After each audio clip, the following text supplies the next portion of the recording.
Sure. All right. So, welcome to the Lab Everyday community. This is the ladies' edition of this. I'm your host, Erica Cooper, and I've got Teri Green, Teneyia Wilson, and Deena McKay. We'll be communicating with you guys about our what we how we experience IT from our perspective, from a female's perspective. Let's get into it.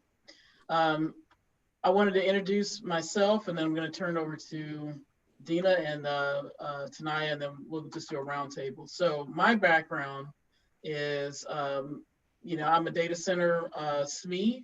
I work for Cisco Systems, but I deal a lot with data center security, routing, and switching. I provide technical solutions for different customers on the private sector side as well as on the government side. I've been in the industry now about a little over 20 years. So I've seen a lot of different, facets of, information technology, from its infancy stage all the way up to where we're at right now, including the cloud. So that's a little bit about my background. So Deena, I'm going to turn it over to you.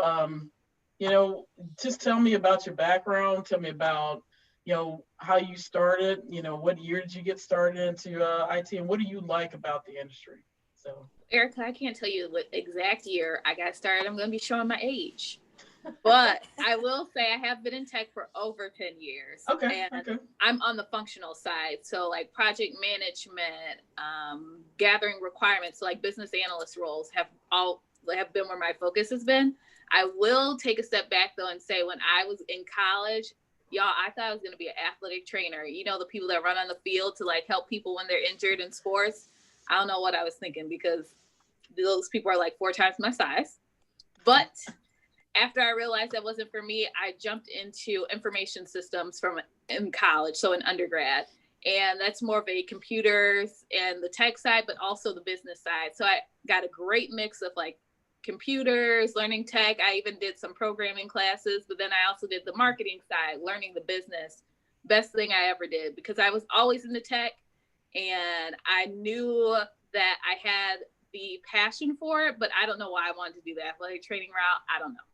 So when I finally realized that tech is where I want to be, I went to undergrad and got a master's degree in information systems. Nice. And then started working in the industry. I've done consulting. I've worked at a financial firm. And currently I'm at a digital transformation company called Kin & Carta. So I'm the functional delivery consultant there. So like I said, I can do anything from project management, program management, gathering requirements, building that relationship with the client. I'm the person that when you see people arguing in the background and protecting the devs, that's me. Nice, very nice. That is great. Welcome. So Teneyia, what about yourself? I am Teneyia. Oh, Teneyia, I'm sorry. Yes. I No apologize. You know what? That is so embarrassing. I apologize. No worries. I don't think anyone on Twitter knows how to say my name. You go off camera on that one. My gosh, here we go.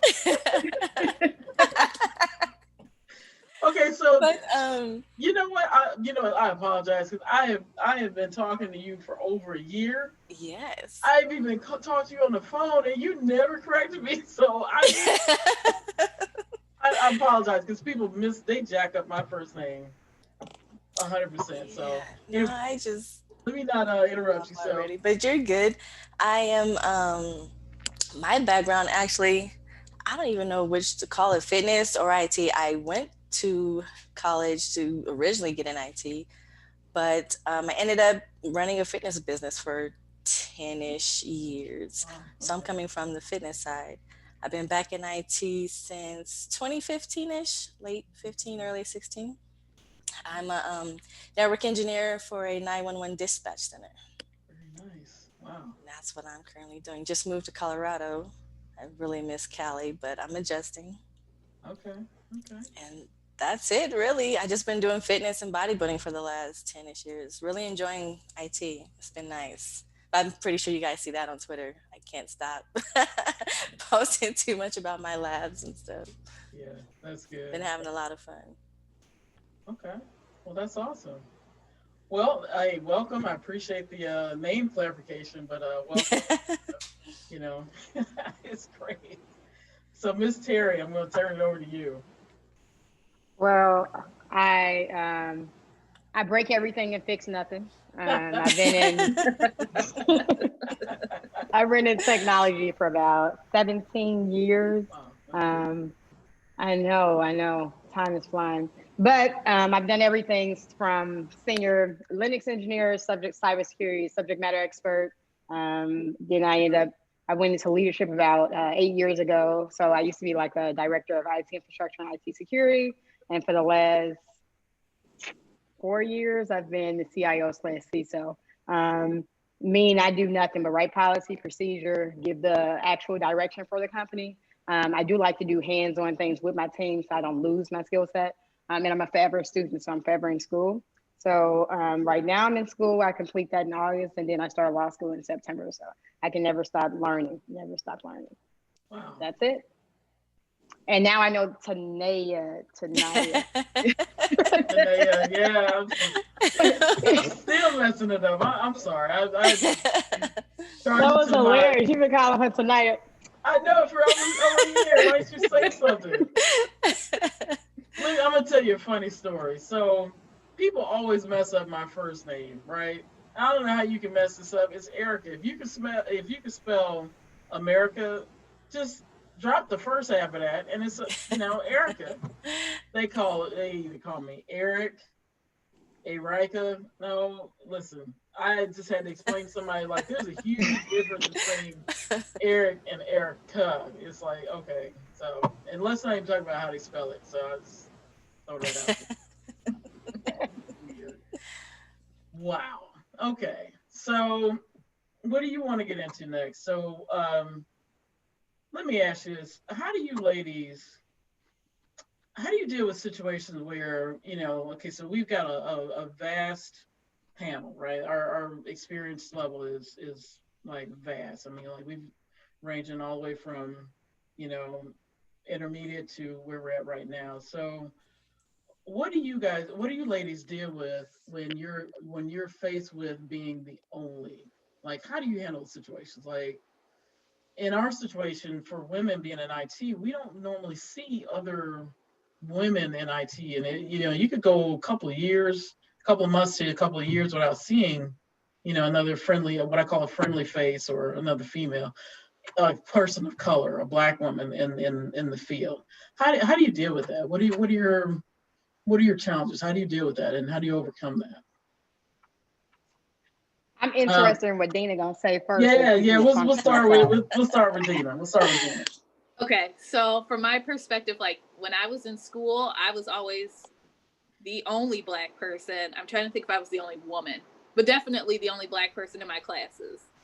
And so for me, it almost became a norm. I'm not expecting any other Black woman to be in these classes.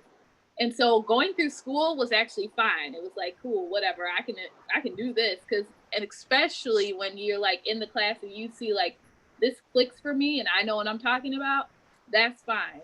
But then go to the other side of getting into corporate and you're the only like Black person or only Black woman.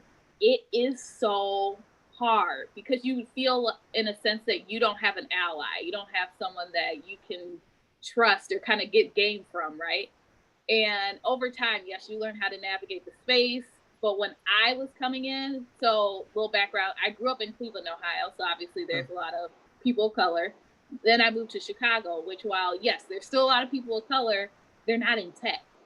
So there's no one who's like, here's the handbook for how to navigate like these weird situations, or like, here's like your tech community to get into. I didn't have any of that when I started. Now, completely different story. You got to build your community and build your team. And unfortunately, when I started, it was mostly people who weren't even in the Chicago area.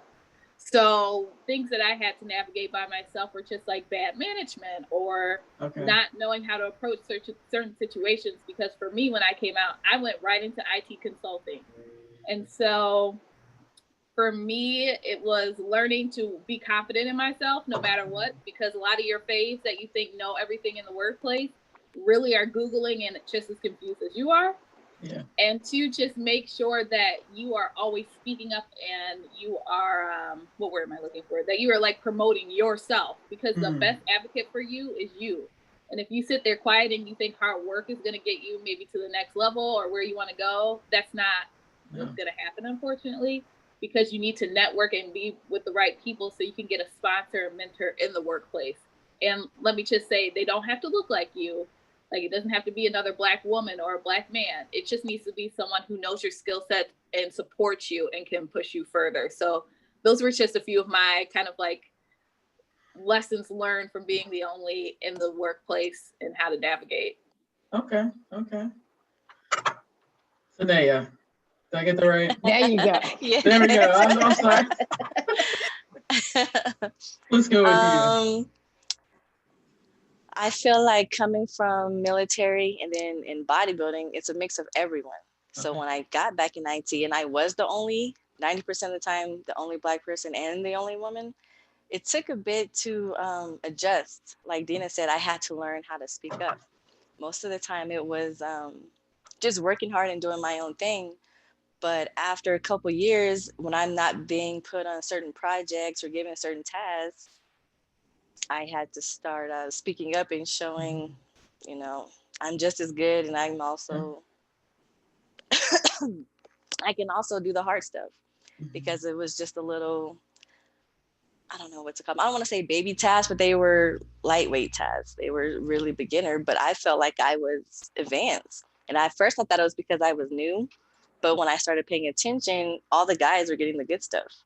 And I was like, I'm good. Throw me on these SD-WAN projects too. Like I know what I'm doing. Yeah. So I couldn't tell at first if it was because I was new, but after a while, I think it was because I was the girl. A lot of people would call, and someone actually said, "Why are you guys letting the secretary answer the phone?" And I was like, "Secretary." I mean, not that there's anything wrong with being the secretary, but I'm a network engineer. Right. Yeah.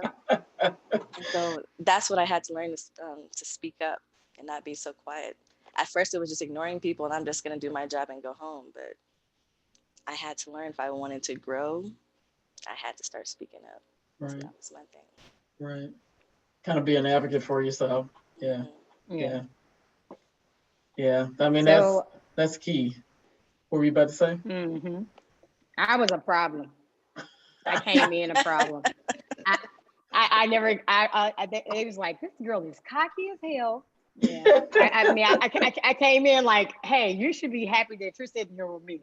Okay. So like that was always my mentality. And I made sure I was really, I remember I told you I go to this thing where I greet myself in the morning. And I've been like this for a very long time. So I used to literally, I put my clothes on and I'd be like, I need them to speak for me before I hit the room, and literally it worked, and I still do it to this day. So now they be like, "Here comes Teri," you know. But I never changed that about myself, and I thought it had to do piggybacking off of what Deena said. It's that full confidence. So the blessing is I was cocky and confident my entire life, so I had to deal with that backlash. But I was really I understood when I did something right, when I did something wrong, and I was able to kind of step up to it. And one thing I had to learn is, because I would tell a man in the beginning, "You're wrong." I don't do that anymore. But nothing's wrong with that. Nothing's wrong with that, though. It's not, but it's not. So I call it positive reinforcement and negative reinforcement. So you really want, as you kind of build your character and you become stronger and stronger in your field, you got to embrace these other leadership skills where you say, okay, it's not what you say, it's how you say it. And at the same time, you can do two things in tech. Either you can build them up or break them down. And I don't want to break anybody down. Now, sometimes you got to tear them down to build them up, but I'm not in construction, okay? So, no, I definitely understand.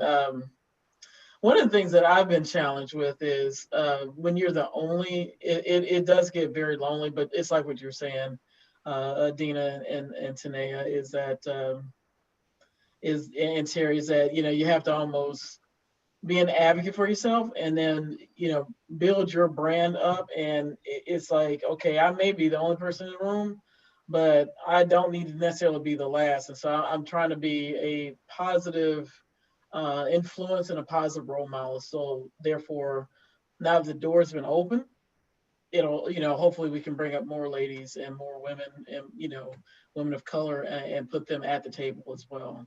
One of the things that I've been faced with a lot, and I'll share with you, I had recently, I had a several, what they call a severity one case, right? So it was like all hands on deck. And one of the things that was critical in that case was that, because of the magnitude, because of the customer, there were certain things that, it was like then the company would, create like what they call a tiger team, right, to bring to the table. And so because of that, I was on the tiger team, and I actually had to be the only person in the room, be an advocate for myself, and then also deal with males kind of coming at me like, why is she here? I don't want to, listen to you. So it's kind of like stepping up and kind of almost saying, okay, I'm here for a reason. Have you ladies ever had to deal with that, where you kind of have people question why you are here, and then what did you do to kind of overcome that? Because I see that a lot, and what I see a lot is people that don't necessarily have the experience will be the most loudest at the table, you know?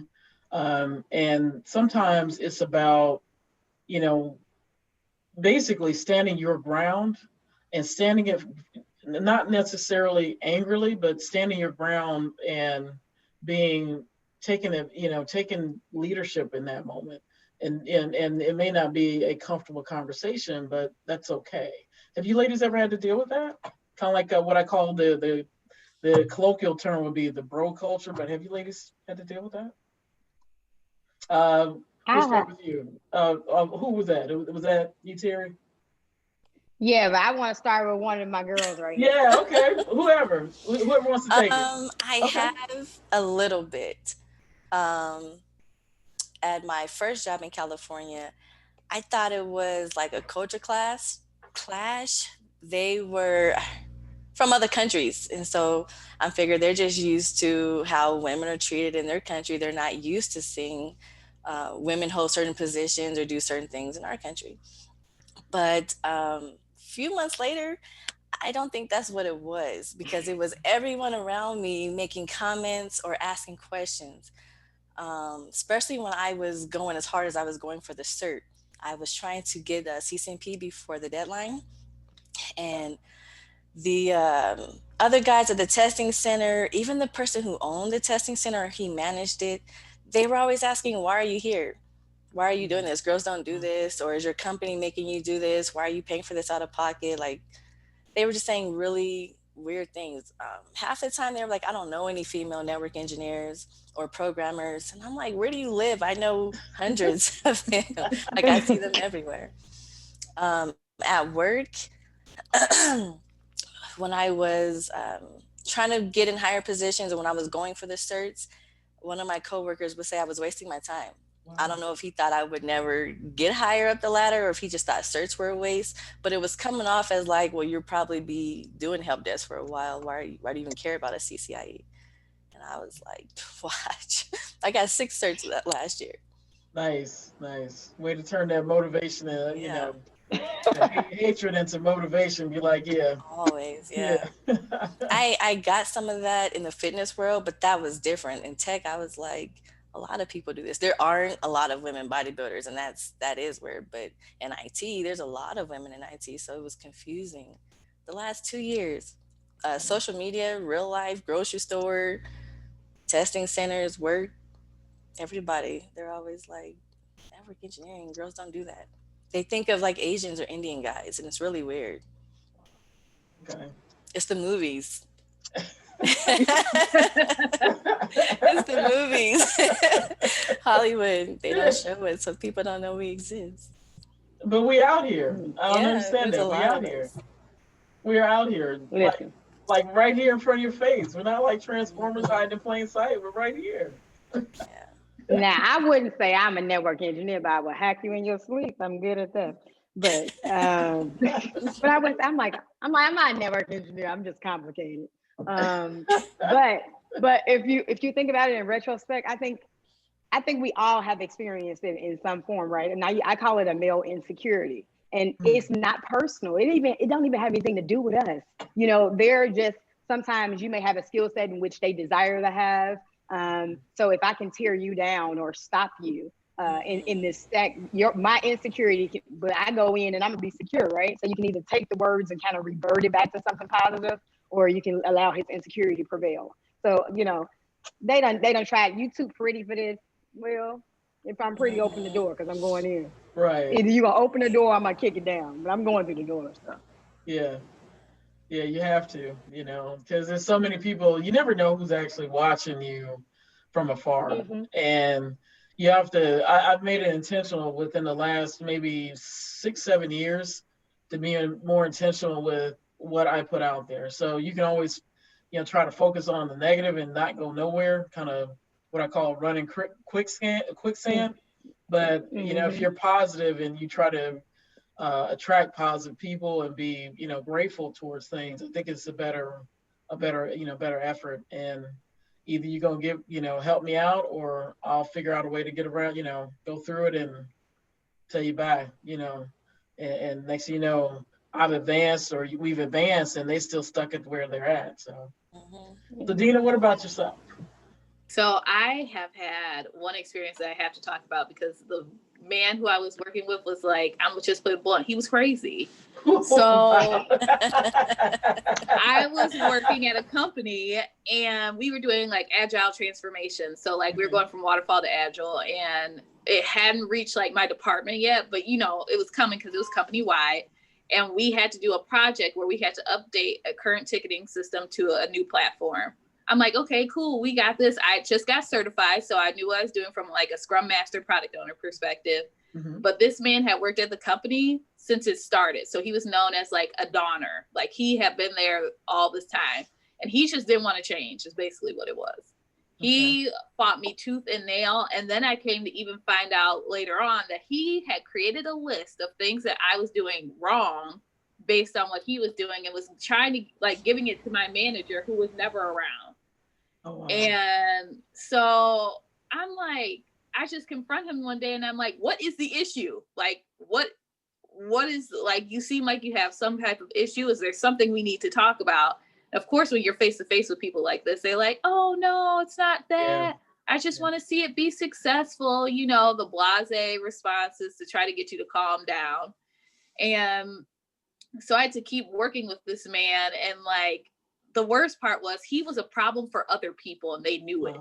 So he was bothering other women, not Black women, but just other women in the workspace. And no one was calling him out on it.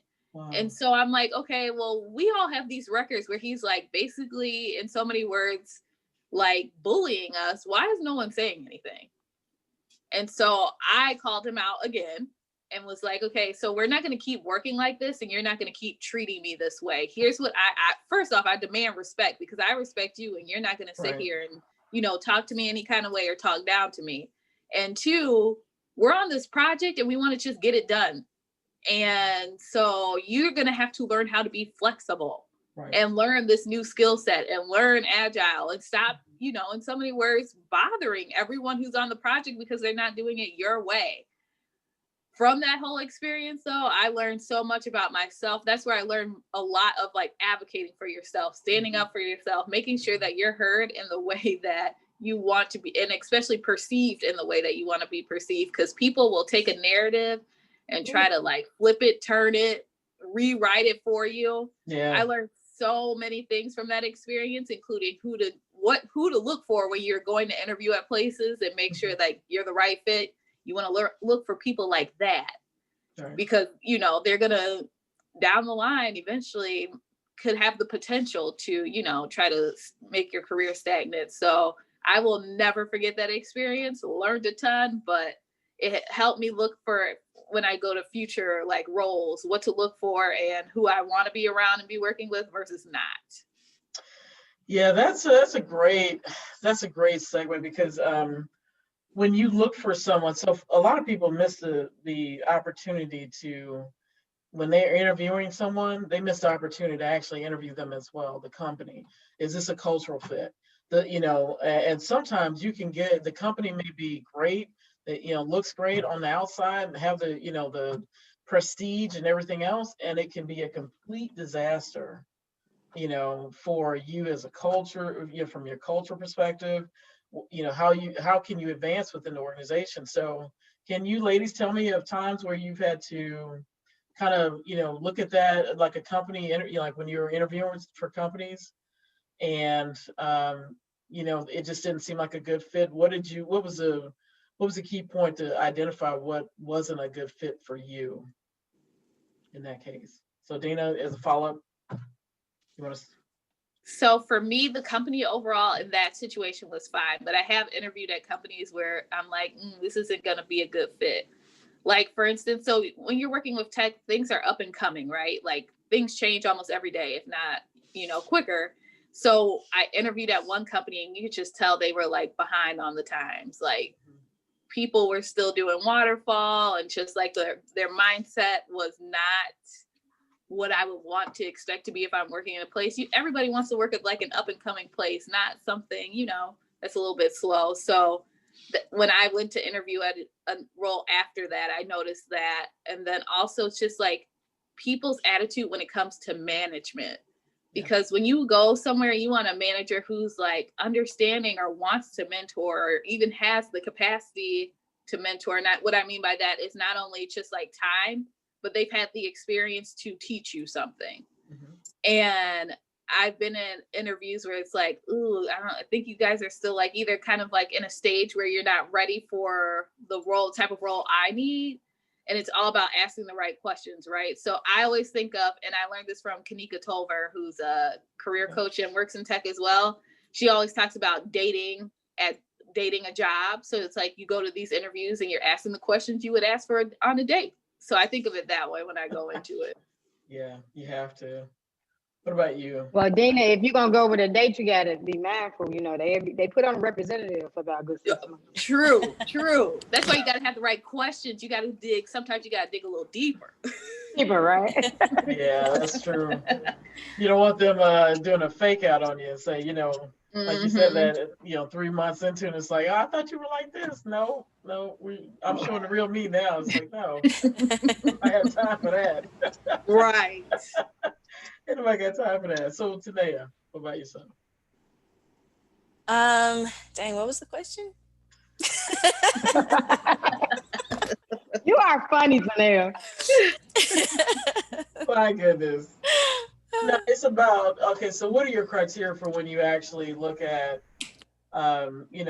like based on like figuring out if you're going to go with that company? What is your criteria?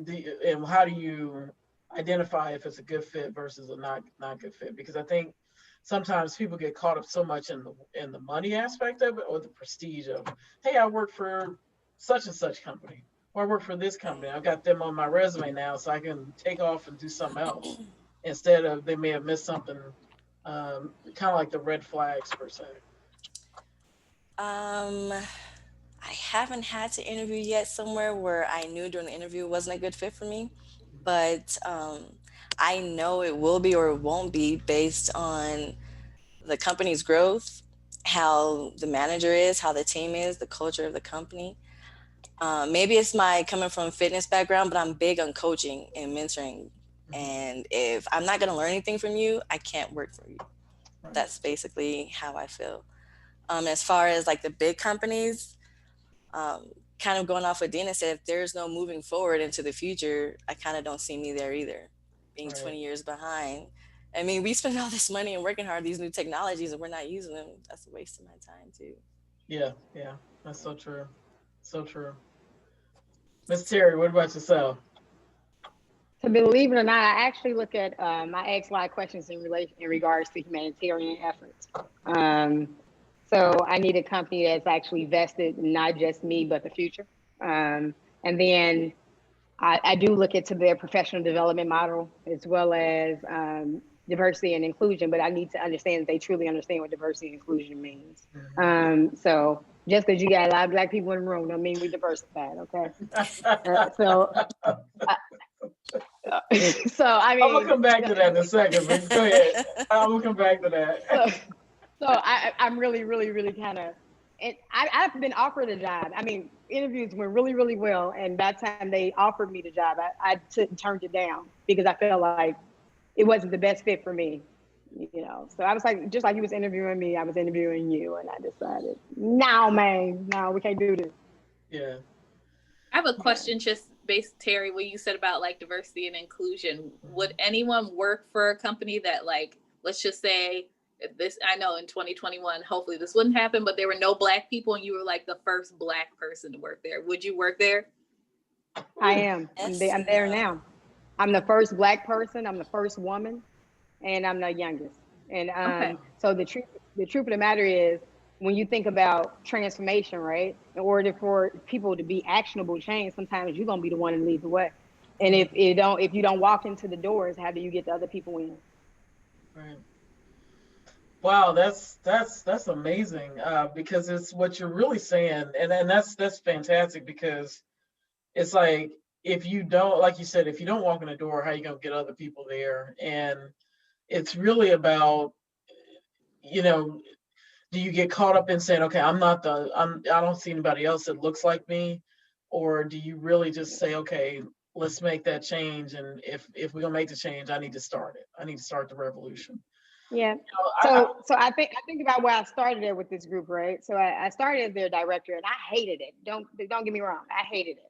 So when I say we're 99% men, we're 99% Caucasian men, right? So I was that little token, and I didn't have.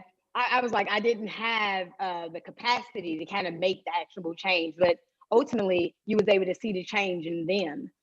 So I remember when I got the unicorn award, and then the owners was like, "She the next leader, y'all." I don't know if y'all know. I'm like, I don't know if y'all know it either, but I'm I'm a lead. I'm a lead, right? So when they actually made me the CIO, that was the most rewarding to me, because then I put myself in a position where I was able to open doors up, but not people that just look like me in general. I don't want to see more Black people. I want to see more diversification in total. I want to see ages. I want to see the different people that are at the table, the greater the solution can be. We all think differently. And then if we just got Ricky, Bobby, and Jenny over here creating Alexa. So, I mean. Well, now they got Michael B. Jordan up there now for Amazon. Did you see those commercials? Mm-hmm. Amazon, it's still another man. I don't care what color man he is. They still got their own bias, and they think that we supposed to be cooking bacon. I can't even cook, girl. I burn biscuits. They can't think this, So I never have a job if it was based on them.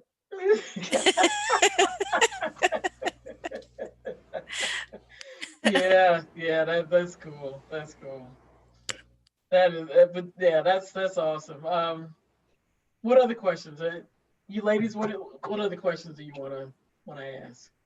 I have one that's kind of like back up a little bit to the question you asked before. So for you all, like, if you don't see Black women or Black people in the space, do you get thrown off? I know it's kind of like the same question I asked, but it is a little bit different, because it's like, back in the past, like I said, in college, I would be like, I don't care. I'm the only Black woman, only woman in here. Who cares? But I feel like when you start going through life in corporate, that changes a bit. And I can't tell you how many times, especially when I do my podcast, that people are saying like, oh, I feel lonely, I'm the only one, and things like that. And it's like, when did that change? Because it used to be, we didn't care. We would just walk into a room and it'd be on and popping. Like, who cared? But now I feel like it's changed from time in the tech industry. And I'm wondering if it changed just from like the whole thing of like bro culture and like all of that, or like if there was some kind of shift that I missed. Well, I'm gonna speak on my behalf. I believe, so I would say one thing, that when I was crossed by people that looked like me in corporate. Okay. Wow. It wasn't the other way around. And one thing I think we have to actually be honest with ourselves. We want more diversity and inclusion, but we first have to figure out how to include each other. And we're our own biggest enemies. especially in corporate America. Everybody trying to be the head nigga in charge. I ain't trying to be the nigga, okay? I don't want to be one. I mean, I would like to be Teri, so. Yeah. So like, I'm not one, like, I don't care about titles. Like that doesn't matter. At the end of the day, you want to build a team so strong nobody can decipher who the leader is, right? I don't have to walk in a room and they know I run the show. No, my team should be capable. So I think that's what we have to start. Like, I think me and Erica was talking earlier, and I'm like, we all have this sense of wanting to belong. We had that for years. We never really did truly fit in. But I think the greatest thing that we truly still face, it came from slavery times, but when they actually put us against each other, we have not overcome that. No matter how much growth, and that's becoming is still where we hit the wall a lot of times, and nobody has been open enough to actually admit it. I done sat at a table with 1 million Black people, and I'm ready to go. Yeah, and I'm like, it's so chaotic, and I don't really understand it. And I think somebody needs to get to the root of that. What's the problem when we bring these groups together and we say, hey, let's work and let's do it. Why do we not create actionable change? It's because we need to create the action within us to change some things within us. Yeah, that's true. But that's just my opinion, y'all. That's just my opinion. What about you, Teneyia? Have anything to add? They said it all. I 100% agree with what they say. Okay. I think from my perspective, I've noticed two things. The one thing that I've noticed is people, when they go to work, now I'm not saying you can't have friends, but people want to make friends at work now. And I'm like, these people ain't your friend. No. I mean, they're your work friend. You see them at work, that's the homie, that's your work friend. But these people ain't your friend. You can't just be telling them all your business unless you know that, they are truly going to be your confidant and not, use something against you later on. But I think a lot of times people are looking for a friend at work, and it's like, no, you get your work friends, y'all be cool. You need something, you need a favor at work, they're going to, put you at the front of the pile, get it done quicker. But we have to realize that you got to build your system outside of the job. Like you have your clique outside of work. The people that you go to the group text and you're like, girl, you won't believe what they did to me at work today. Explain the situation. They might even give you some advice back. Maybe you looked at it wrong, but it's going to be outside of those four walls of work. Yeah. And then Teri, to your point about like Blacks coming together, I've noticed that especially too, when it's like people who like grew up in Africa or are African and Blacks, even in the workspace, it's like we can't even come together that way, let alone our own people. So it's like seeing that dynamic, it's just like I've been seeing it a lot lately. It is mind blowing to me that we can't all come together and help each other. Do you know how powerful that would be if every Black person came together and we no matter what, stuck on the same team? We could be running everything. Deena. That's why Willie created the letter a long time ago. They saw it, right? Mm-hmm. They saw it. So even though we're at that prominent task where we have been able to own more land, get in higher positions, be able to step into leadership, we are plagued by something that has been happening for centuries. And ultimately, so I'm not a person, I can talk and I'm hilarious, but I'm a doer. My mom used to tell me all the time, girl, you Martin Luther King goddaughter. I'm somebody because I want to do it. I don't want to just keep talking about it. But I think if we get together, we don't have to sing Kumbaya and march together, but just one small inkling of change. And we're actually doing it, and we're doing it with resolve. We're doing it with grace and integrity. It can mean a lot, and we got to stop fighting each other. And especially we do it a lot in workplaces. And then I was talking about diversity and inclusion. I don't want to be put in a group, okay? I think that's another form of segregation, right? So somebody was talking to me a couple of days ago, and I literally had to get out the phone because I got offended.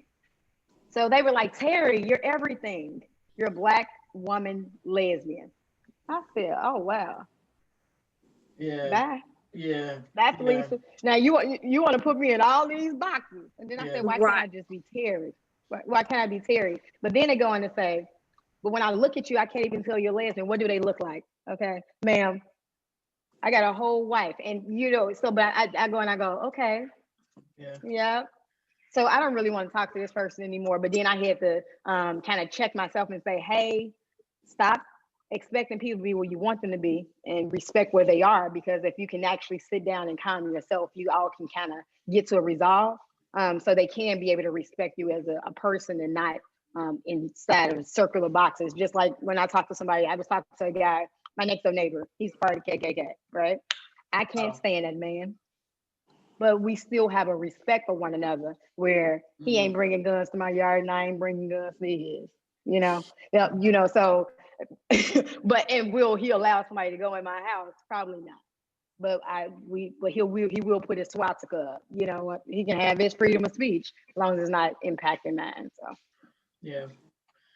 Yeah. The one thing with, that I've noticed within that, does it bother me if I'm the only, how come I don't see any black people in IT or anything like that? It used to bother me, and then I realized that I've got to set the tone, and what people think about black people, they get that information from media, and a lot of times I have to kind of dispel a lot of myths.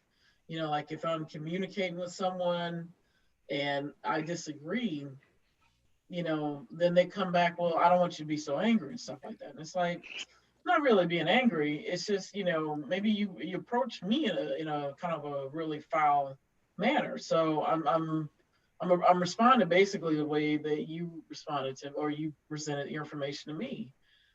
Now, to what you were saying, Teri, it is a diversity and inclusion inclusion. That's such a very a term that's thrown around a lot, and I don't think people really understand what that really means.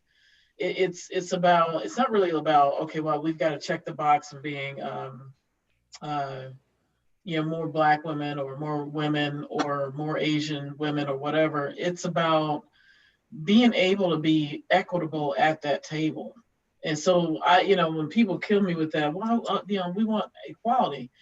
I don't necessarily want equality. I want equity. And equity gives me an opportunity to make my community whole versus just, because you think about it, the indigenous people, the Native Americans or indigenous people, they had land here. And so, the government stripped them of their land, moved them out to the West. You swap land for land, that's equality. But equity, they didn't make their communities whole. So at that point, you got to be able to figure out, how can I don't necessarily want equality. I want actual equity. And when when you're dealing with other black people, and whether it's black women or black men, sometimes that's not the real friendly face that we need to see sometimes. And it's a challenge. And I'm okay with trying to set the tone, and I just, for me, I'm kind of like, I get in my little lane. I know what I need, what I'm good at. If people want to help out, great. If they don't, fine. I still do what I need to do for me. And I've gotten so used to not seeing a face of color that when I do, it's almost like, where'd you come from? So it's cool. I could take it or leave it. I would prefer to have more people here, of color, more women. But it's just, it's not a showstopper for me. I believe in, if I got to kick the door down, well, you better have some shoes on, because there's going to be a bunch of glass all over the place. So that means no heels, Erica, no heels. Oh, no. I got stuff to do. I don't have time for that. Yeah, I don't have time for that. So let me ask you. I got a question for you. Oh, go ahead. Go ahead. Okay. I can go now. Okay. So I do have a question. So what is keeping you ladies in technology? Mm-hmm. So we know what issues that have arrived, but what is it besides passion that makes you want to stay here? I think that's all it is for me, is the passion. I mean, I'm cool with the money too, but I like technology. I like playing with the toys. I like the You, devices. I call you them want to do it toys. for free? But Pay me I my just money. love, I mean, as much as I hate Internet of Things and I have nothing smart in my house, I love the thought of the technology that makes them work. I like to, that's just what it is to me. It is the passion. No, Mhm. I wouldn't work for free. I am enjoying the money, but I mean, I But love higher paying jobs to get in IT. So Yeah, that's what I love to do. yeah. did you complete that CCIE yet? I know I'm still studying for it, but we don't even have any testing centers here open. I'd have to go to another No, country. you got to go to California. You got to go to California. Did they close Nuh-uh. it in California? Yeah, They closed it. it's It's closed closed. all throughout the United States. It's closed. Yeah. Oh, Yeah, we didn't get our act together. We still can't figure out how to put a mask on correctly. So see what I'm saying? Yeah. no, If you but check I'm Cisco teasing. site, it's just Richardson and one other place that are closed. A lot of other places are open in other countries. But you can take Well, the written part now though, right? And they just give you the I just letter have to until you take the pass. lab. yeah, Yeah. Okay. Okay. I think because they used to have two sites here in the United States. California, yeah, California was San Jose, and then Okay. Richard Research Triangle Park in North Carolina, and they closed both of those down, and then threw everything for the United States here in Richardson, Texas. But then when the pandemic hit, they closed everything. But now you have a couple of things that are a couple of testing centers that are open international, but it's still, it's a I've heard horror stories because if you're going to if obviously we speak English and read English, but sometimes you can go to those foreign countries and it's a luck of the draw. I mean, you can ask for an American English test, but it is no guarantee. So I've heard horror stories with that. Well, Yeah, look, So same. anyway, like, what is this? Is this in Spanish? No, I can't take that. look. I wouldn't even be able to start that one. So let me ask you this: do you believe in the power of mentorship and sponsorship, or and how do you go about getting a mentor and someone to sponsor you? You ask for it assertively, or what are your how do you go about doing that? I'll throw that one to today. I do believe in it, and I have been looking for a mentor in the IT world. I didn't have anyone in fitness, but I did try to mentor a lot, as many people as I could. One of my biggest pet peeves and issues is fitness and health in this country. That's a whole other story, but my primary thing was educating people. There's so many gimmicks and there's so many shortcuts and so much fake news out there in the fitness world that I was trying to be mentor and educate a lot of people, but I've been looking for that in the tech world. That's why I'm happy I found you ladies. I'm gonna make Yeah, y'all my Oh, mentors. absolutely. We all oh, bring Heck something yeah. to the table. We all bring something to the table. I'm a firm believer in because a lot of people are like, hey, what do I got to learn from someone that is, maybe a little bit younger than me or less experienced? But I'm like, shoot, you can learn from a lot from them, from Yeah, everybody, mhm. not just the older generation, the younger generation too. So right. yeah. Deena, what about yourself? Definitely believe in it. Like you said, I do like that you mentioned you can learn something from the younger generation because that's what's going to keep you fresh and like keep you hearing things. And they experience things in the workplace from a whole different view now because we grew up different. Like for me, I'm a millennial, and how we work versus how, someone that would be like my grandparents' age work. I'm like, girl, you work at the same place for like 55 years. Like, girl, this don't work for me. Like, she doesn't understand job 2 years hopping. and then I'm out. Right. Look, There's a TikTok going around where it said like how it was something about how millennials work, right? And it's like if we don't like a job space, we just out. We ain't taking no mess, or like if most will stay there like a year or two. And it's just so funny to watch because it's like that's true. Like we just have a different mindset. And in regards to mentorship, I think you can do it either way that you mentioned. Like you could be like at someone's door saying, I would like you to mentor me. Will you mentor me and make it official? But so many people don't realize how you're getting mentorship without even that formal, like asking formally. Like we all came together and I'm learning so much from you ladies in the conversations we had. And I never was like, will you be my mentor, like formally? I'm just listening and gathering it in. And like, if somebody asked, I would say, yeah, I got some information or mentorship from, you know, these women that I met. And there's so many spaces you could get mentorship from. It could be from podcasts you listen to, books you read. I can't tell you, I've been reading just like some really good books, and it's like all this information is out here and we don't utilize it. Yeah. But that's still a form of mentorship to me. Yeah. And from the there's having a mentor and like gathering mentorship, and then there's sponsorship. Sponsorship is a little bit harder. That's all. You got to build that relationship for someone to say your name when you're not in the room. But you definitely want that. Who doesn't want somebody to say, like, you know, there's this new role opening up and throw your name in there before you even hear about it? You want that. Who wouldn't want that? Yeah. Well, okay. let me say this much. Cause see, I remember when I was, you know, working as a consultant, and my manager had sponsored me. And a lot of times, you know, you can say like what you just said, you know, who doesn't want that opportunity?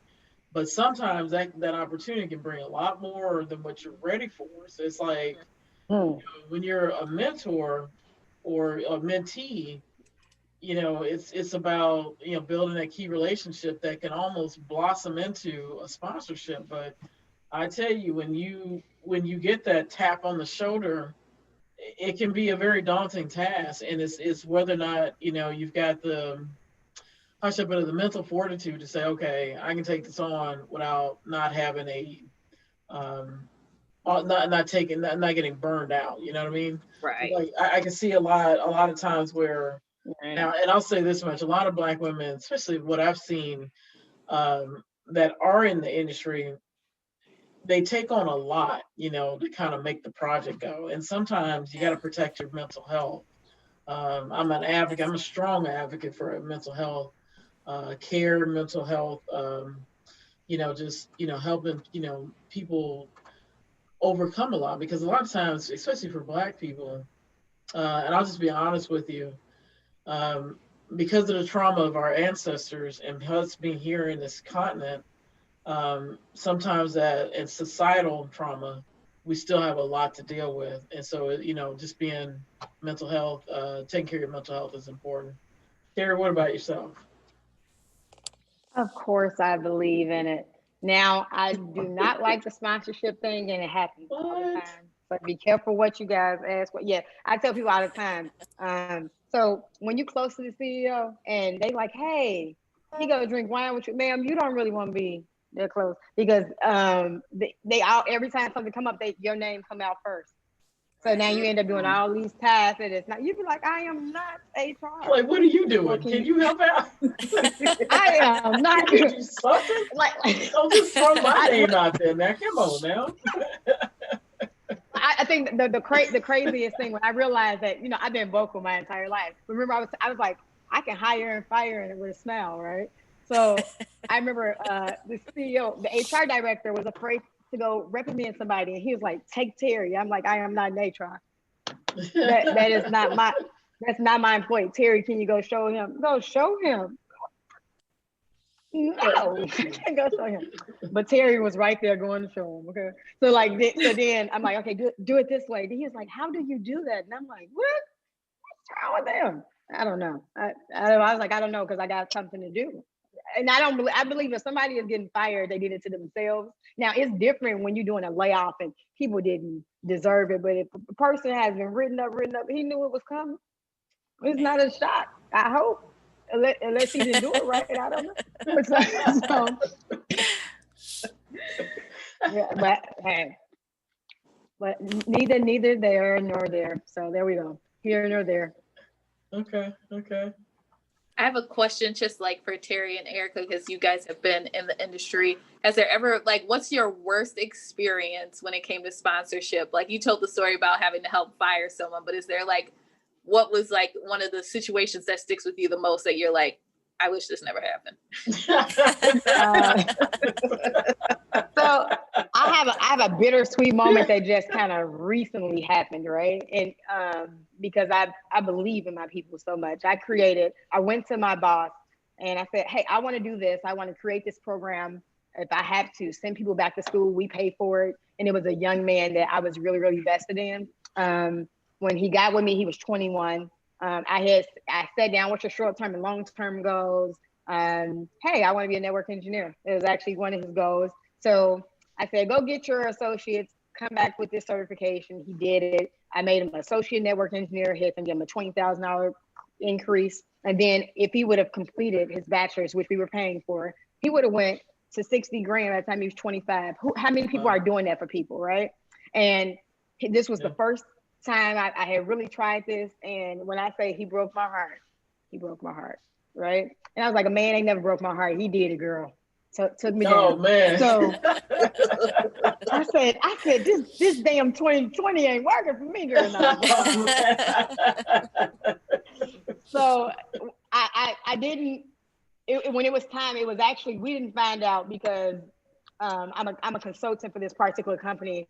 I don't know what's going on with the HR department, even though he's sending in for him to go in and put in tuition reimbursement. HR didn't say anything like, hey, he hasn't been putting in his tuition reimbursement. Well, guess why? Because it was time to graduate and he had no credits. Oh, wow. And we had been. So you talking about heartbroken? I was heartbroken, but he had to go. He had to go. Yeah. And my biggest thing was, man, I hope I was praying that God didn't take my program away because I had good intention and I wanted to be able to. What about the people that want to do it? Yeah. You know, they want to step in this role and become something greater. And by the grace, the sweet part is he did not take it from me because they understood what I was trying to do. And now we got a person in a position and he's an African-American man and he just finished his second master's and I'm happy about that. But that was a heartbreak. And I sponsored him because I said his name, you know what I'm saying? Oh, wow. And that's tough. And I'm glad that you were able to still maintain the program, but that is tough because it'll leave almost like a really bitter a taste in your mouth almost. Like, hey, I helped you. And now this is what we're doing here. So yeah. Mine was I helped this person get a $200,000 a year job. I need to come with you, girl. Right? I sponsored this person, and one of my pretty close, associates, whatnot, and it just didn't work out. And this, what happened was the project. I'll say it. I'll be authentic in this case. So the project just didn't pan out. It was a culture issue. It was an issue with people making snide comments and stuff like that, micromanagement, everything. And it was just like enough. And when that person decided to leave, they were just like, pop smoke, I'm out. And it was like a couple hour notice. Is your laptop already in the mail? Deactivate my stuff. I'm out. And I was like, everybody's looking at me like, hey, you recommend this person. Right. I was like, I ain't doing that. I was just like this. I was like, but you couldn't say anything about that. It was like, then that's what I'm saying. It's a culture fit. If you get in these situations where it looks all fine and dandy, in the interview, and then you get in there and they do like the 3-card Monty and they start switching stuff around, what are you supposed to do with that? Right. And that person just decided, enough, I'm out. And they walked away and had no problem with it. And I was like, you gotta have some really strong, mental toughness to just say I'm out. That's tough. But I respect the person for doing that. I mean, we're still cool to this day. We'll always be cool, but you just want to say their name no more. Oh. Probably not. Probably not. Yeah, because I did the referral and I put their name in front of them. So it's tough. But here's the thing: sponsorship if you get a sponsorship, you got to be ready for it. You got to be mentally prepared. Sometimes it may not be what you really want, and then you got to be able to make a pivot. And then, how do you do that? What's your plan? What's your, you got plan A. What's your backup plan if that doesn't work? How do you have the tough conversations? So it's a challenge. I don't, I'm still trying to maneuver that way, that area as well. Some days I get it right, some days I don't. So that's it. Yeah. Say a name. I don't want to mess it up. Me, don't ask me, man. I've been messing up a whole year. Look, I'm gonna tease her forever about this. Yeah, you need to get on me about that. That's embarrassing. I've been talking the whole year. I did the first few times. Hey, but you know what?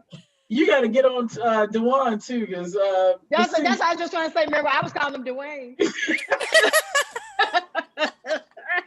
Yeah, what y'all didn't see before y'all joined the call was she called him Dwayne. I was like, did I hear that right? He's just like, hey, you got to get my name right.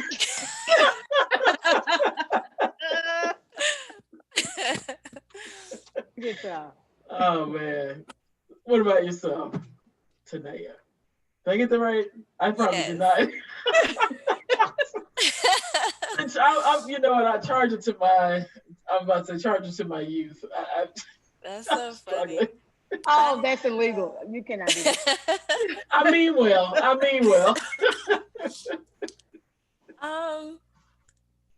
I'm working on doing it again. I feel like I've been burned once, and I was like, nope.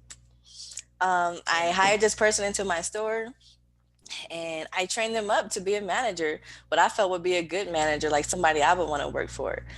And he did really well. He was killing it at my store. And so I sent him to the store he was supposed to be working at, and was complete trash. And they hated him, and he was terrible. And he just basically broke the store.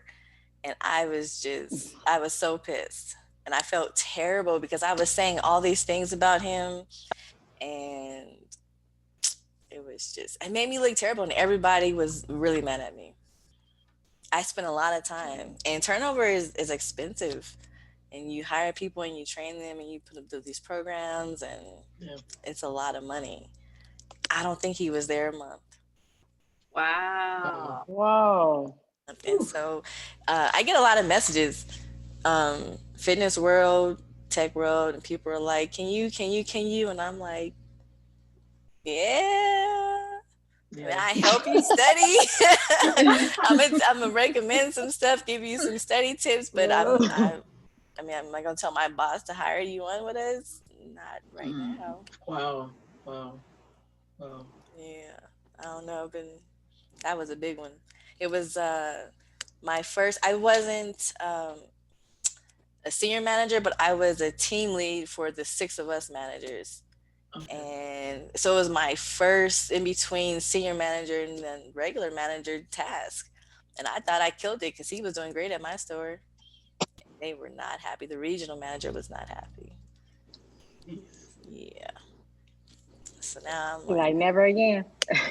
I'm like, yeah, we can study together and whatever, but no, we're not hiring at my job. You got any job offers? No, don't ask me nothing, man.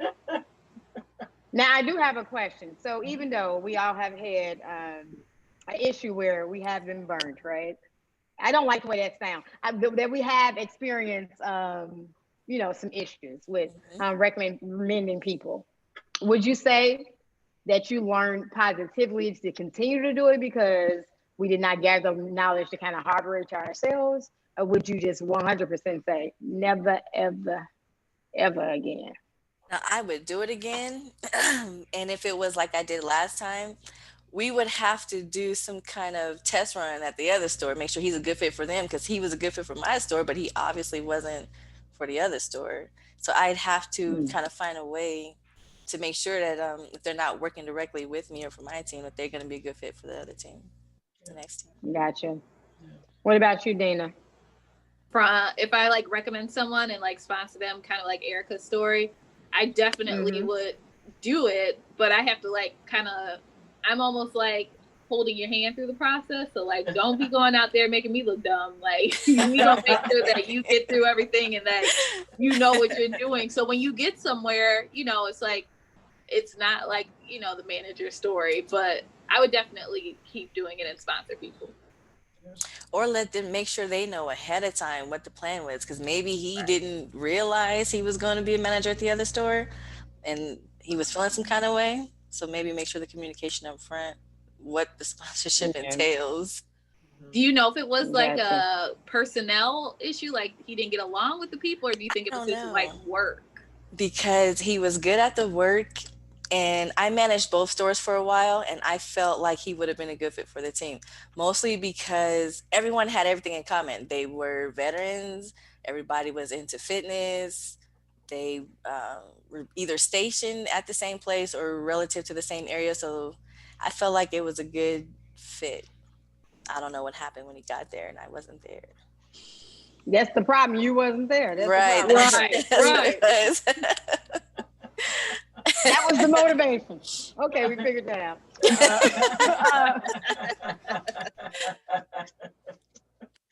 That's too funny.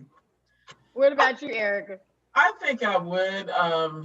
I think for me, I have to set some very clear boundaries.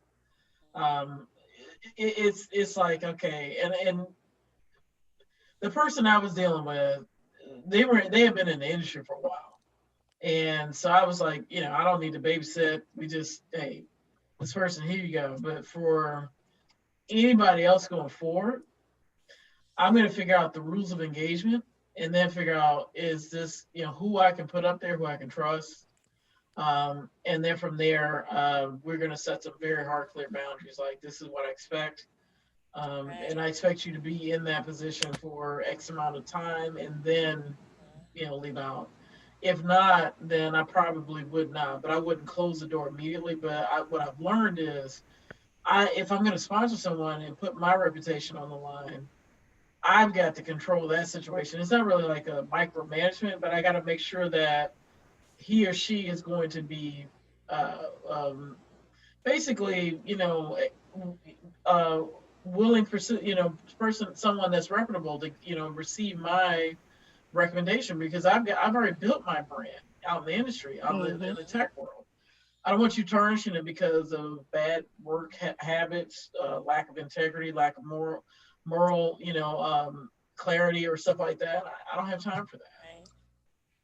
I agree. Yeah, I wouldn't close the door on it 100%, but I definitely would, you know, set some very, very hard, clear boundaries, something that you and I both could understand. And if we can't agree on that, I'm out. Right.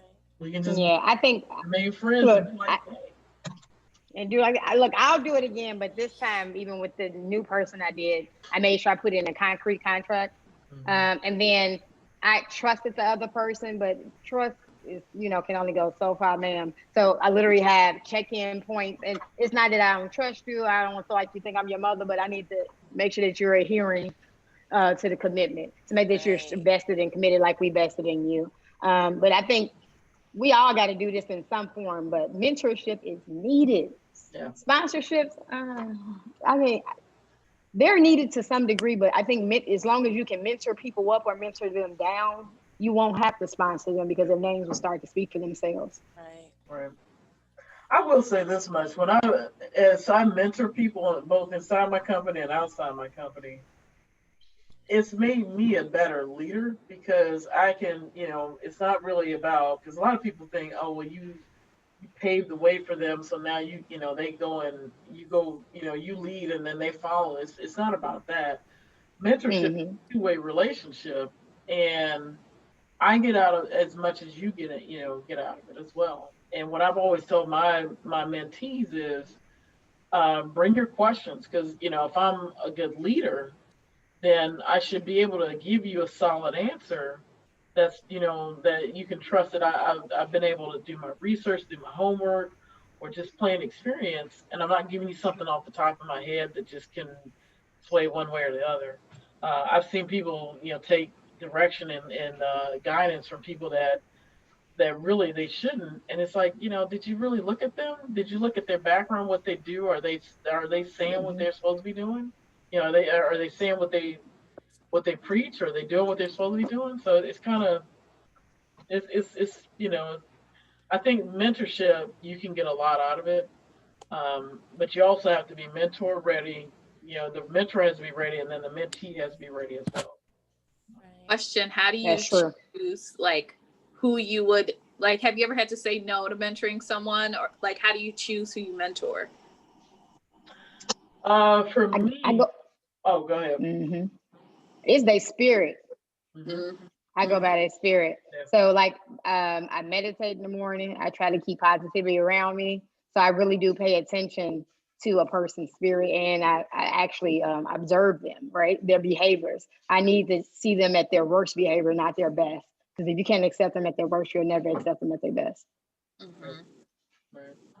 I ask a lot of engaging questions, and it's like what Teri was saying. It's their spirit. If they're like if they come across and they're like, I had somebody that I actually had to turn down as a mentor mentee relationship because this person already knew it. They knew the answer. It was just like it was just a formality, and I'm like, yeah, but what are we doing? And I give them good advice. And they just wouldn't really listen because they knew it. They knew the answer. And it's like, well, if you already know the answer, then I can't really help you. If you know, that how people talk and how they communicate, and you already got a canned response, then go with that. And what I've noticed is that sometimes being a mentor, it's about like I said, having your things, having things organized on your side, but it's also about figuring out whether or not it's going to be a good fit with your personality, good fit, mental health wise. Because some people can get in your space and they can just drag you all the way down because they're just not ready. Mm-hmm. They're not ready. So I mean, just being honest and being authentic. Yeah, that's a definite.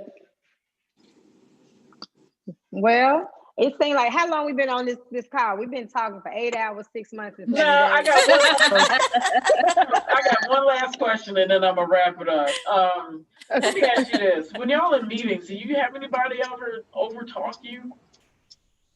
Oh yeah. Interrupt you and just say, hey, Deena, if you're talking, I'm just gonna cut you off midstream and just be like trying to bogart the conversation.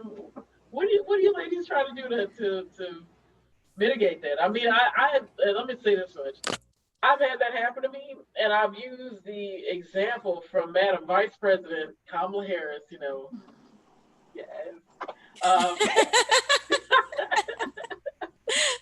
You remember what she told Mr. Vice President, I'm speaking. I've said, hey, I'm former Vice President. He's former. Yes. I thank you for that clarification. Yes.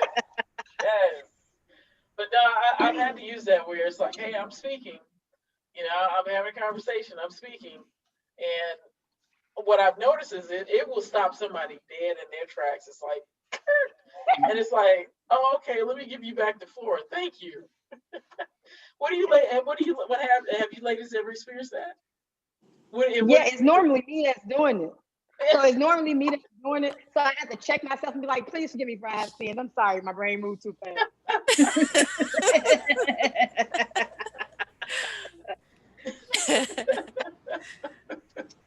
All right. What about you, Deena? I usually say, oh, well, hold on, I didn't finish my thought. I'll let you have the floor in a minute. But what I was saying was, and then continue on.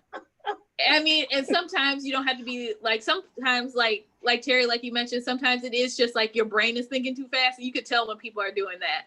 So it's like, I can respect that and like be like, okay, you could just be like, I got you. I understand where you're coming from. But some people just, why they're doing it. And it's because there's a woman talking. And so I'm just like, okay, hold on, slow your roll. Like, we're going to get to you in a minute. And usually what really makes me mad is when you're saying something, they cut you off and they repeat the exact same thing you were saying. Oh. Because then you'd be like, okay, I was saying the same thing, but if you wanna say it yourself, that's fine. And then when I'm in those situations too, I'm like, yeah, that you just took the thought right out of my mouth. Right. Like, really? Did you come up with that question? Wow. Right. But guess what? That's actually the best segue, especially in leadership. Because one thing you're gonna learn is, I had to learn this first when I was adapting with men. A lot of times they accept things better when they think it's their idea. Right. Yeah. I'd be like, I don't know what's their problem, but okay, thank you, sir, for that good idea. I mean, and then you also end up learning that they're gonna say it, they can't implement it anyway, so they're coming back to you. So you just sit there and just like kind of let it all happen. You're just like, the explosion. Are you ready to come back to me now? Okay, here's how we're gonna do this, sweetheart. Let's just do it. You got to pay me some money. You got to pay me some money. Right. I'm the consultant now. You didn't want to listen to me in the room, so now. Well, look. $200 an hour, man. That's it. Oh, don't undersell yourself. 200 is not for you. Hey. That's undersell. Mm-hmm. Today, what about yourself? Oh, funny. Just once, but he's kind of a jerk, and so he would cut off anybody, and I would just like, yeah, and I got it, and then I just kept going. I was like, yeah, like, yeah, we know, but and then I just kept going with what I was saying. She's a gangster with it, just like, whatever, man. Yeah, look. And then she flexing on them so they won't hit it. I do have one more question. I know Erica had said she had one question, but it kind of goes back to way beginning when I think it was Teri or Erica, one of you brought up being yourself. Mm-hmm. Any position or any managers ever make you have to not be yourself in corporate or in the office? No. Yes. I'm not willing to adapt. I don't adapt. Yeah, now myself, I've had leadership roles where, and I was like kind of like the consultant or the engineer. I've had people where they come at you and they don't expect you to. Oh man, I had this one person who said, we don't want one of those urban or ethnic colloquial terms, and I was like, what are you talking about? And what the person was trying to say was he didn't have a problem with hiring me. That wasn't the issue. Where the issue came into play was he thought that per the media and what the media representation for Black women was, we get all this and all this other crap, and start, really telling, basically being hostile, aggressive, angry. And so he was like, I don't want that urban, and kind of connotation here in the workplace. And I was like, what are you talking about? And what happened, what brought that up was this person had disrespected me in the meeting. And I had challenged him and I said, well, I don't think you understand the question. So let me redirect my question.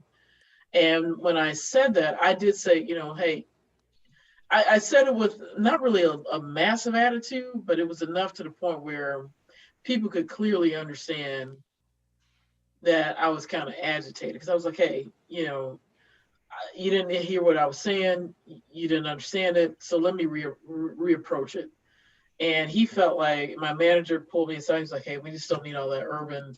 And, and I was like, what are you talking about? So in other words, you get away with not answering the question. That's okay.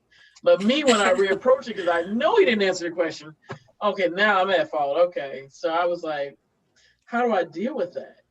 That's a culture clash, because a lot of Black women are very direct. And because you're being direct and being authentic and you're calling out the discrepancy, sometimes people don't want to hear that. And they don't like the way that the message is served up.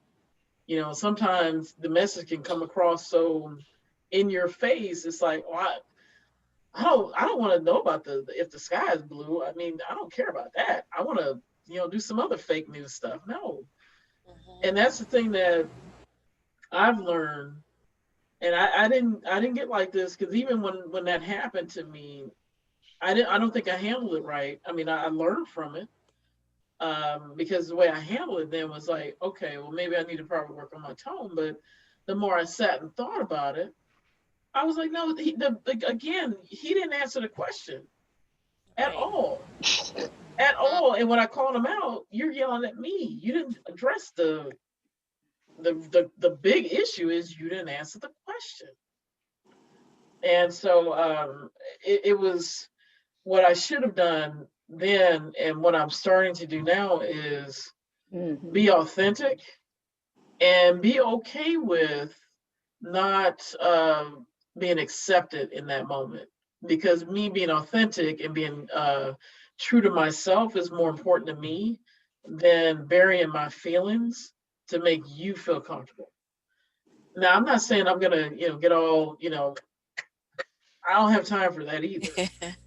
But I'm gonna ask, if something is wrong, I'm gonna call it out, and I'm gonna be all, just as I'm not gonna be all angry and stuff. I'm just gonna call it out. And I think what I will say this much is that a lot of, like I said earlier, a lot of Black women, they don't a lot of people, when they're dealing with Black women, Black women are more direct. And I think that people need to understand that when we say something, we're coming from a place of truth. We're not going to give you a lot of fluff and stuff. We're going to give you honest truth. And you need to be able to respect that, really, because we're bringing our authentic self to the table. So I'm going to shut up. Deena, what about yourself? That's a great question. Look, she did. That was a good question. I need the question one more time. Oh man, what's young folks, man? Come on now. I know, right? Leave her alone. She's a millennial. Because I agree with everything that you said. I'm like, oh, that's like, yeah, I see, I understand. Like, all those things have happened to me, and I'm just like, oh. From someone calling you aggressive and like. I understand, like, if I'm put in a corner, yes, I'm going to get aggressive because, they don't put you in a corner. But someone has called me aggressive because I told them directly what I wanted done. Mm-hmm. Girl, no, you were scared because you just didn't want it done. Don't be throwing out the word aggressive. Or when, like, you're in a workspace and someone does something, and not that you retaliate, but, you make your next move and you do it. And when people start crying, I've had someone like start crying based on how I reacted to them. I was like, girl, these tears ain't gonna save nothing. I'm not gonna say something on this video, but Deena, they do that. They cry. Right. And you be just and like, it works. And it y'all works. ladies on y'all ladies on the stage today. So when I'm like, anyway. Hearing you talk about it, I'm just like, it takes me back to that place where it's like, damn, like this really be going on in the workplace. And like, like I'm talking to you ladies, not in any instance would I ever be like, oh, she aggressive and she, do this and that. But you could be at work and they easily let that slip off their tongue. Yeah. And it's all because you know what you want and you're going to verbalize what you want. Yeah. Right. And that is the sad part about it. It's like you're being authentic. And I literally I remember telling somebody, don't ask me for my honest answer if you don't like the way I'm going to deliver it. Because if you don't like the way I'm delivering it, then you need to go get somebody else to answer the question, because I'm going to give it to you straight. No chaser. Okay. Now my soul sister 28. Okay. This is what I do. Soul sister 28. We do have to kind of be mindful sometimes. That's true. Absolutely. Oh, for sure. Absolutely. I agree with you 100%. Because I got written up one time, and I've never done this before again in my life. But I had to realize, I'm like, Teri, you just can't be coming around here throwing shots like that. Like, I think they said, Black women are hostile. And I said, okay, and 98% of Caucasian men are serial killers, but I'm not going around here saying you're going to kill me. Like, So I was like, but I had to catch myself. My boss was like, did she just say that? I was being honest. I mean, I thought we both had perspectives, didn't we? So I was like, oh, so life is 10% what happened, 90% how we respond. So we do have to be mindful. Right. It's not what we say, it's how we say it sometimes. So Right. I even talk to myself before it leave my lips because I will Yep. say some things. Yep. And if you notice, I think real quick. So it been came out before it came up, and I'm like, I'm sorry. So Y'all know she is I a rapper, right? She got some music out there. She a rapper. Oh. Yeah. Oh, I ain't gonna that put you was in the spot. I ain't gonna put you like they do on the music. Oh. All right, let me throw a beat on it. Let's do the verses. No, I ain't gonna do that. I'm not gonna do that. I retired from music, girls, like 2014. Well, no, I was Grammy nominated in 2014. I lost Nicki Minaj, so I retired probably 2016. Hey, that's a big name dropper to sit there and just throw that out. Right. Wait. But I was a positive music artist, right? So I was on like Justin Timberlake show, right? And did so many things. We done toured all these cities, and I was still at work, right? I was working for IBM at the time, and they allowed me to do it remotely, so it was kind of awesome. Oh, that's That's cool. cool. Thank you. Don't let me come up with a beat now and I'm gonna try to fit. Now y'all see why I talk so fast. It's not my fault. It's not oh man. Well, okay. So what?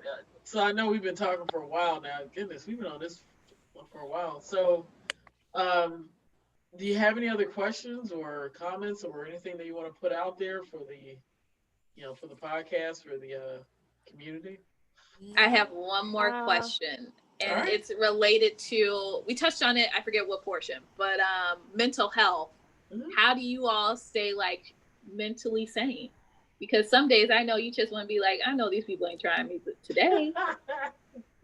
I mean, it just happens. It's like a natural part, especially if you're building something, like the frustration and anger can come, So what do you ladies do to stay like mentally healthy and sane and all that good stuff?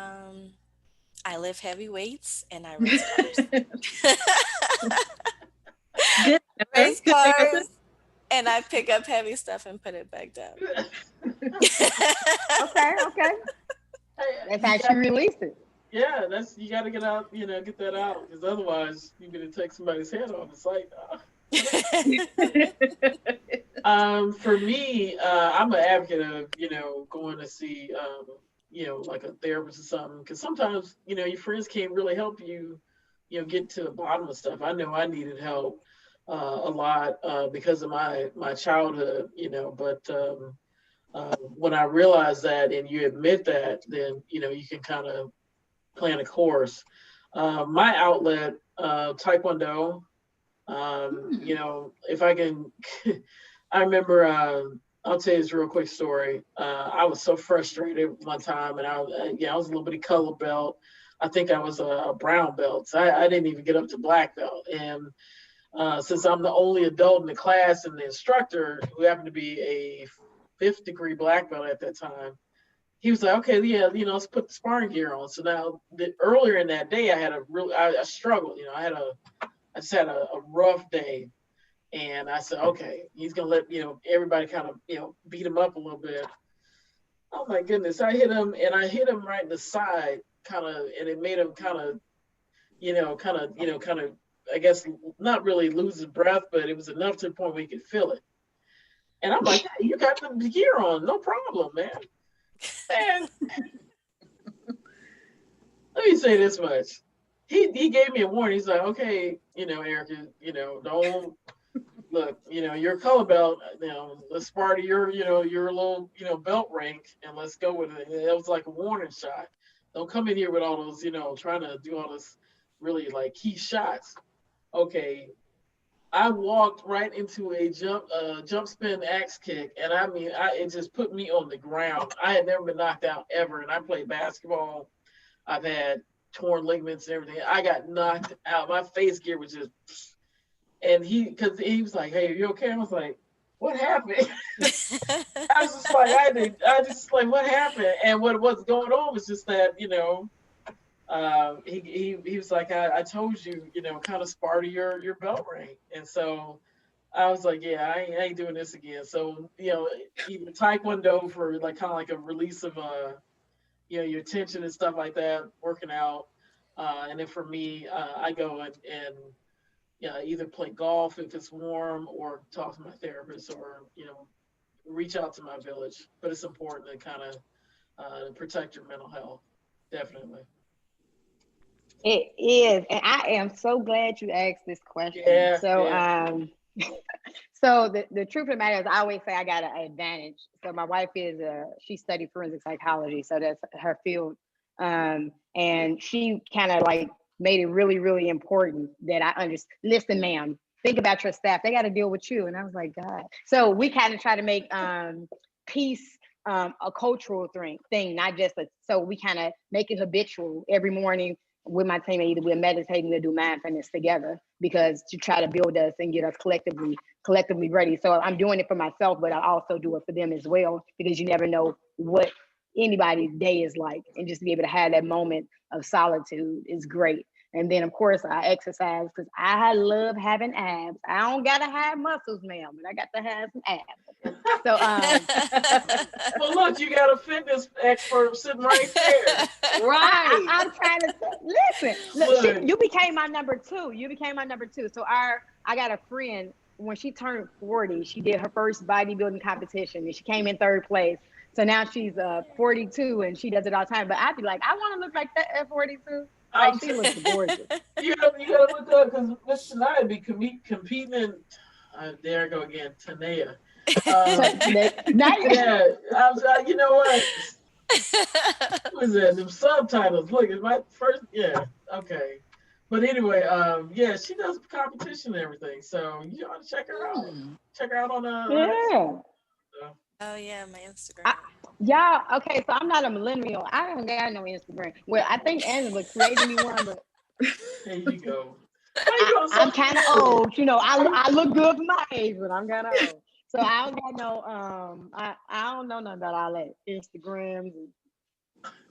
I don't even know how to use it. Somebody, like, I was talking to one of my nieces and she was talking about TikTok, and I'm like, okay, do you make them? TikTok.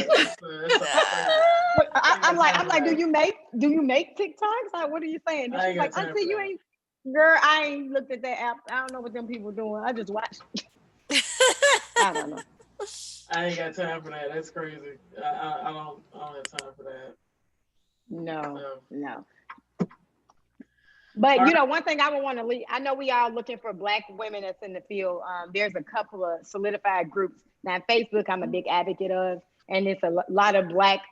It's one group I'm with, Sisters in IT. I can provide those links with you guys, so you can be able to try to go catch up and probably get it with that group. Is about over 7,000 Black women that's in IT that's looking to do the same thing, and they kind of use it as a platform to get information. And some people help each other with jobs. They just do a whole bunch of great things that I see. And then there's another group, I think it's Black in technology or IT security, and they go in, they do the same thing. But collectively, I got about 4 groups, and it's about more than 15,000 Black people that's in technology, and they all trying to reach out to kind of meet with each other. So I think it'd be good if you guys can get inclusive with those groups. That'd be great.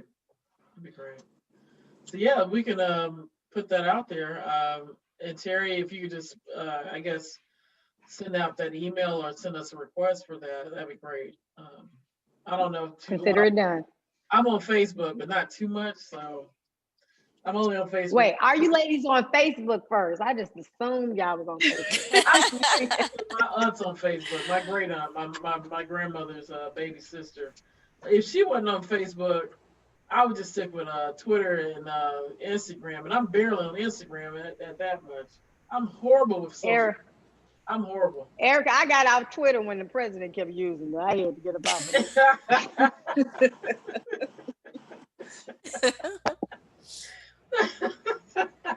Yeah, send me the link. I need more groups. All my groups are they car groups.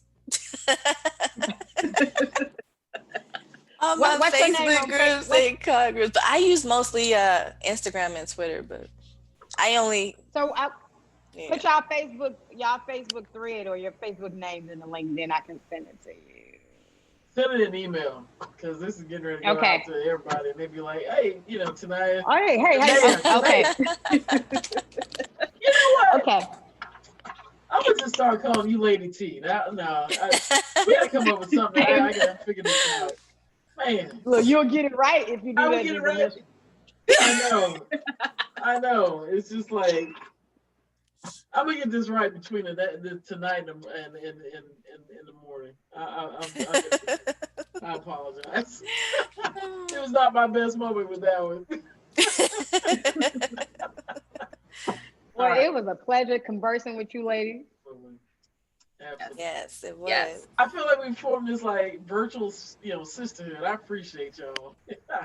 Yeah, me too. Oh, look at that. Who the oldest, y'all? Who the oldest sister? I mean, Teri. I do not want to be the baby. I do not want to be the baby. I don't know. I ain't telling my age on this one. I'm legal. All right now. I'm legal. I can. I'm old enough to vote. How about that? That's funny. That was hilarious. All right. Well, I'm gonna stop the recording.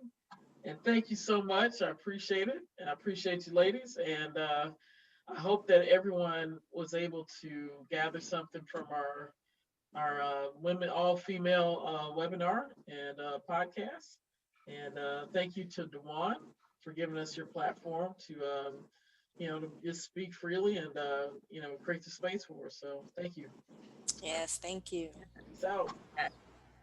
Peace out. Nice talking to you, ladies. Bye. Yes. Bye.